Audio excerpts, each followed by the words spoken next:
Saint Mangat Ram Ji's biography in English, episode 2. This continues from episode 1. And God did provide. Mangat Ji became interested in herbs. He got a book from one of his relatives who was a village folk healer. Maharaji or Mangat Ji gave some of these herbs to some patients and they were cured. Miracles started happening with these ordinary herbs. He started curing incurable illnesses. Some people criticize Mangat Ji for his lack of formal medical training, but patients started coming to him from faraway places. Mangat Ji did not charge any fee. Most of his patients were very poor. They gave him whatever they could afford. Some would leave some fruit or vegetable. Many could not pay in cash or in goods of any kind. He not only treated these people for free, but also gave them food. Working with sick people did not interfere with his spiritual practice. Like Mother Teresa, he saw God in his patients. By seeing them, he was serving God. Some of them were so ill that they could not come to see him. Mangat Ji would visit them in their distant villages. He did not charge for visits, even though they took so much of his time. Mangat Ji spent his day in service and nights in meditation. Recent medical research has shown that meditation can give much rest to the body. Constant practice of meditation reduced his body metabolism and he needed less and less food and sleep. Some of Mangat Ji's patients were dirty and smeared with urine and feces. He would clean them up. Because he had minimum needs, he could save some money. With this money, he bought fruit and distributed it to needy people. He did not want to accumulate wealth. As Mangat Ji's medical practice became successful, his mother wanted him to marry. He told her that he was already married to God and he was not going to have a second marriage. Further, he said if she insisted again and again, he would leave home to become an ascetic. When Mangat Ji was 25 years old, his mother died. He was now totally free to serve God. He gave away all his possessions and cut off ties with other relatives. He decreased the time he worked as a healer. During meditation, he was often filled with great love for his beloved Lord. He could not contain it and often sang verses of poetry filled with God intoxication. Next paragraph. Next chapter, Initial Disciples. For years, an ascetic named Ratan Das has searched in vain for a true spiritual master. Because of this, he felt that there was no longer any purpose to his life and he was seriously considering ending it. One day, Ratan Das met Mangat Ji. Mangat Ji was 26 years of age at that time. Mangat Ji had a power by which he could read the thoughts of others. Ratan Das was amazed to discover that Mangat Ji was able to read his thoughts and knew of his extreme mental despair. Ratan Das's anguish was very deep. Mangat Ji was doing his spiritual practice in secret, but God ordered him to break his secrecy and accept Ratan Das for initiation. When the calf is very hungry, the cow must give it milk. Ratan Das then instantly knew that this new treasure of initiation would quench his spiritual thirst. Just like a lost child who has finally found his father, Ratan Das fell on Mangat Ji's feet and refused to ever let him go.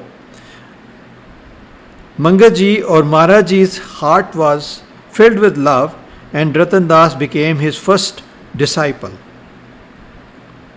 Mangat Ji was also called Maharaji by his disciples. After being initiated by Maharaji, Ratan Das wanted to stay and live with him. The master would not allow this, but told him to come to his home after 1 week. Right after his initiation, Ratan Das became totally God intoxicated. But this bliss faded away after only a few days. Ratan Das meditated very intently in order to recreate the initial intoxication, but his efforts were all in vain. Feeling very dejected, he was anxious to meet his master again. After 3 days of great impatience, Ratan Das set out on foot in extremely hot weather, and after travelling a long distance, he finally reached his master's home. Maharaji was very happy to see his disciple, and with great love he offered him food. Ratan Das spent several days with Maharaji, and during that time he asked him many questions. The master answered his questions in God-inspired divine poetry, which is called Vani in Hindi. Maharaji gave profound discourse to Ratan Das, and his delusion was dispelled in a fashion similar to the story of Krishna, who expounded his teaching to Arjuna. Ratan Das was satisfied intellectually, but he did not receive the divine bliss he was seeking. When he asked his master for the gift of this divine bliss, Maharaji told him that a disciple would have to meditate, do selfless work service, and work very hard to achieve the goal of God realization. The disciple had to make his own effort, and there was no easy way to attain God. At the age of 30 years, the master began performing yagyas, which is a Hindu holy ceremony. The word yagya literally means sacrifice. Mangaji spent all of his savings performing these yagyas. He invited people for satsang or sublime association and gave them divine food blessed by the master. The very universe exists because of sacrifice. The sun gives its light, a river is water, and a tree is fruit. A man's divine purpose in this world is sacrifice, but he is reluctant to do it. Instead, he wants others to sacrifice for his own needs. He does not want to sacrifice his needs. Mangaji began to spend much more time in meditation. Finally, at the age of 32 years, he decided to end his ministry of healing the physical ailment of others. He decided to travel to an Indian state called Kashmir in order to do intense meditation and penance lasting several weeks. One day, while traveling there on a bus, Mangaji met a man called Karamchand. Karamchand invited him to his home in village called Jalmada, which was situated in the banks of a river. In Jalmada, Mangaji began holding satsang or congregation when attended by a perfect saint, and the local people began to love him. But Mangaji continued to look for an appropriate place to do his prolonged interrupted meditation, which is also called tapas. By means of his sixth sense, Mangaji discovered a suitable location. When he arrived, he stood in deep meditation, motionless and with his eyes closed.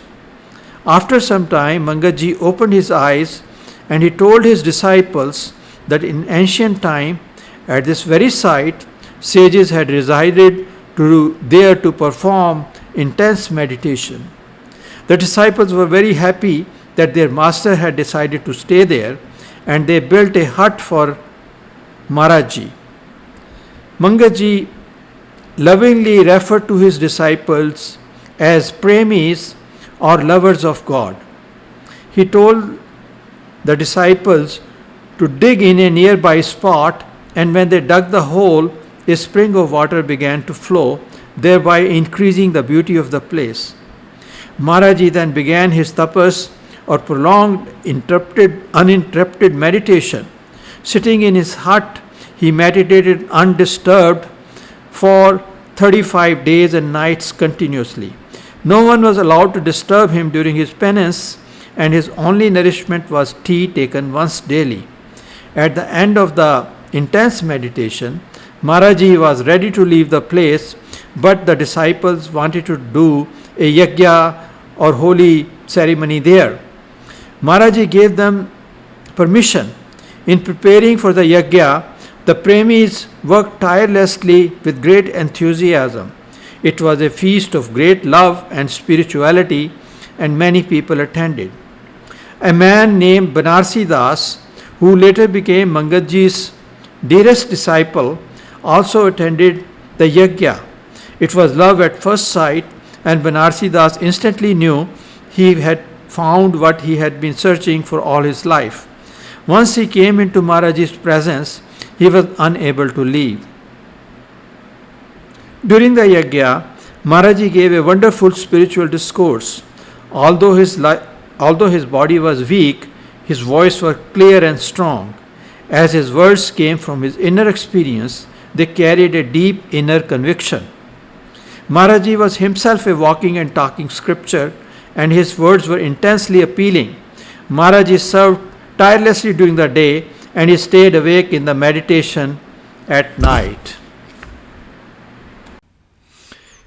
Next chapter, Bhagatji. Banarsi Das was affectionately called Bhagatji by the disciples of Maharaji. After the yajna or holy Hindu ceremony, Maharaji remained in the village of Jalmada for one more week. When he felt the disciples were extremely sad. They had begun to love him with same intensity like Krishna's disciples had for their master. Banarsi Das or Bhagatji began to cry like a child. The intensity of his love for Maharaji was very difficult for many to comprehend, as they had never experienced that kind of fervent devotion. Maharaji told Banarsi Das not to weep, as the master always lives in the heart of a disciple. Banarsi Das went home reluctantly, but his heart was with Maharaji. When he returned to work, he felt melancholy and no longer enjoyed his job as a shopkeeper. He began to write letters to Maharaji, who replied to him in the Vani or divine utterance. With tears flowing from his eyes, Bhagatji would sing the verses sent by his master. One day, Bhagatji became ill. This illness gave him an excuse to visit the hospital in the city for treatment and also visit his master. Maharaji was very happy to see Bhagatji or Banarsi Das and lovingly served him food. After eating, Bhagatji fell asleep.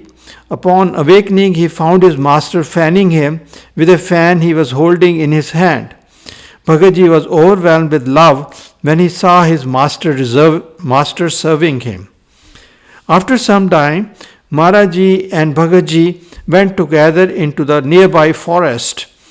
Maharaji sat for meditation under a tree and was soon lost in divine ecstasy. Verses of divine poetry flowed out of Maharaji's lips in the ecstasy of love. Many saints danced or sang in ecstasy. Bhagatji was intoxicated. The poetry came from God. Maharaji was his instrument. We see so much misery and unhappiness in the world and wonder about God's indifference. The ruthless, cunning, and wicked seem to prosper, and the virtuous appear to suffer.